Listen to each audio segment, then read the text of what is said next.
আসসালামু আলাইকুম এভরিওয়ান। পাগল স্বামী গল্পের 10 নম্বর পার্ট নিয়ে চলে আসলাম। তো বেশি কথা না বলে চলুন গল্প শুরু করা যাক। মধুজা আজ প্রথম দিনের মতো নিজের কাজে যাচ্ছে, এই নিয়ে খুব এক্সাইটেড সে। বাড়ির সবাইকে খুশির খবরটা জানানোর পর সবাই মধুজার এই সাফল্যে খুশি। অনিল চৌধুরী যদিও বা একটু মনক্ষুণ্ণ ছিলেন, কারণ সাংবাদিক পেশাটা ভীষণ বিপজ্জনক হতে পারে।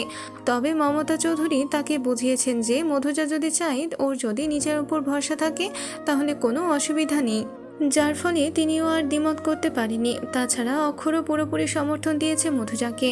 আজ প্রথম দিন অক্ষরই মধুজাকে তার কার্যালয়ে পৌঁছে দেয়। মধুজা খুশি মনে কাজে যোগ দেয়। প্রথম দিন সবার সাথে পরিচয়টা সেরে নেয়।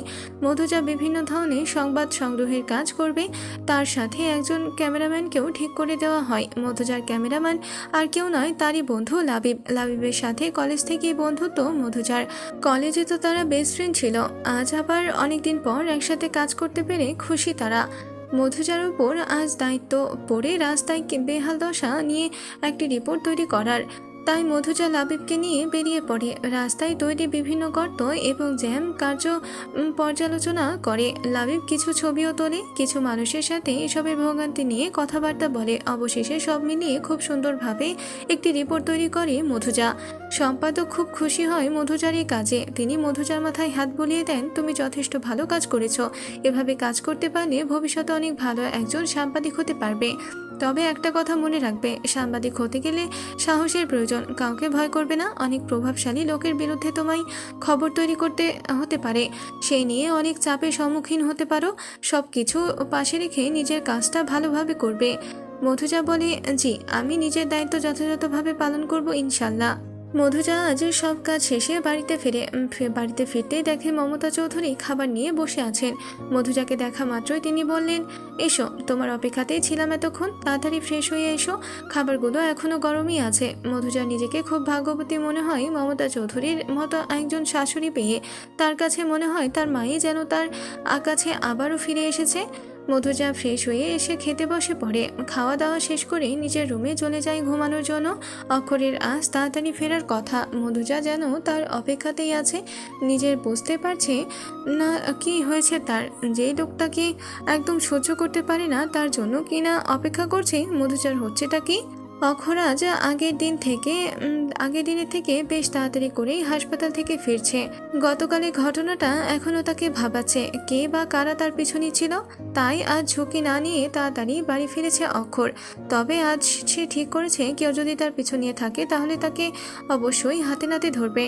গাড়ি গ্যারেজে রেখে আসার সময় আজও অক্ষরের সাথে একই ঘটনা ঘটল। তবে আজ অক্ষর একটু বুদ্ধি করে না জানার ভান করে হাঁটতে লাগলো। একটু এগিয়ে যেতেই বুঝতে পারলো সে কেউ তার খুব কাছে এসে গেছে।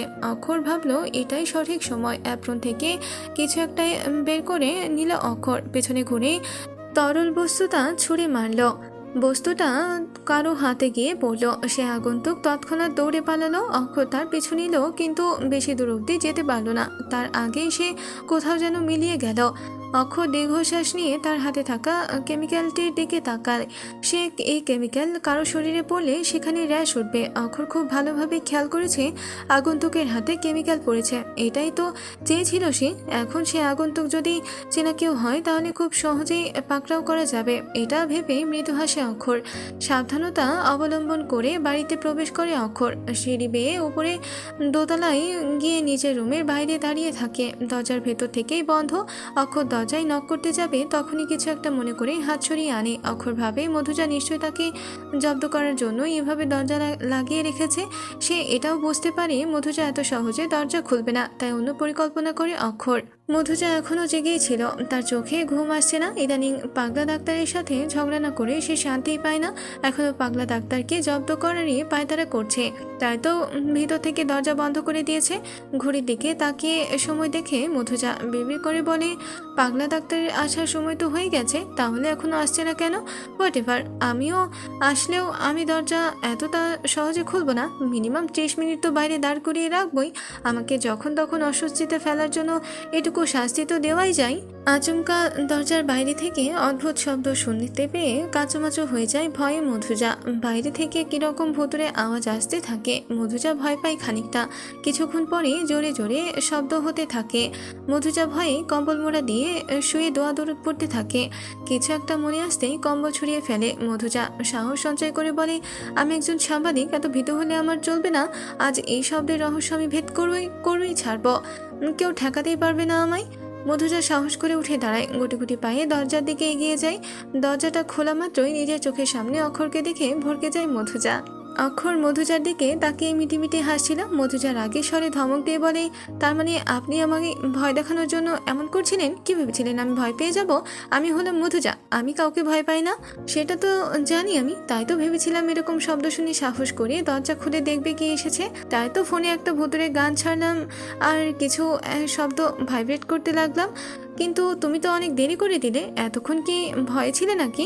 মধুজা আমতা আমতা করে বলে, আমি আমি তো মোটেও ভয় পাইনি। ঘুমিয়েছিলাম তাই শুনতে পাইনি। ঘুম থেকে উঠেই শব্দ শোনা মাত্র দরজা খুলে দিলাম। তাহলে তো তুমি খুব সাহসী। আচ্ছা চলো এখন ভিতরে। অক্ষর রুমে প্রবেশ করে। মধুজা দরজার কাছেই দাঁড়িয়েছিল। কিছুটা দূরে একটা কারো ছায়া দেখতে পায় সে। সাহস করে এগিয়ে আসতে ছায়াটা আবার পিছিয়ে যায়। মধুজার মনে সন্দেহ হতে থাকে যে কি দেখলো এটা। সে নিশ্চিত এখানে কেউ ছিল। মধুজা এসব ভাবতে ভাবতে একটু এগিয়ে এসে পায়ের কাছে কিছু পড়ে থাকতে দেখতে পায়। পায়ের কাছে থেকে তুলে দেখলো একটা রড। এই রডটা কে এনেছে এখানে, আর কেনই বা এনেছে? এটাই ভাবছিল মধুজা তার মনে মনে বলে, তাহলে কি কেউ পাগলা ডাক্তারকে আঘাত করার জন্য? কিন্তু কেউ এমন কেন করবে? ওনার মতো মানুষের শত্রু আসবে কোথা থেকে? আমি কি ওনাকে এই ব্যাপারে কিছু বলবো? অক্ষর ওয়াশরুম থেকে ফ্রেশ হয়ে রুমে এসে মধুজাকে না দেখতে পেয়ে ভ্রু কুঁচকে ফেলে। বাইরে এসে মধুজাকে হাতে রড নিয়ে দাঁড়িয়ে থাকতে দেখে বলে, তুমি কি করছো এখানে, আর তোমার হাতে ওটা কি? মধুজা নড়ে চড়ে ওঠে। আজকের গল্পটি এ পর্যন্তই শেষ হয়ে গেল। পরবর্তী পার্ট পেতে অবশ্যই চ্যানেলটিকে সাবস্ক্রাইব করে রাখবেন। ধন্যবাদ।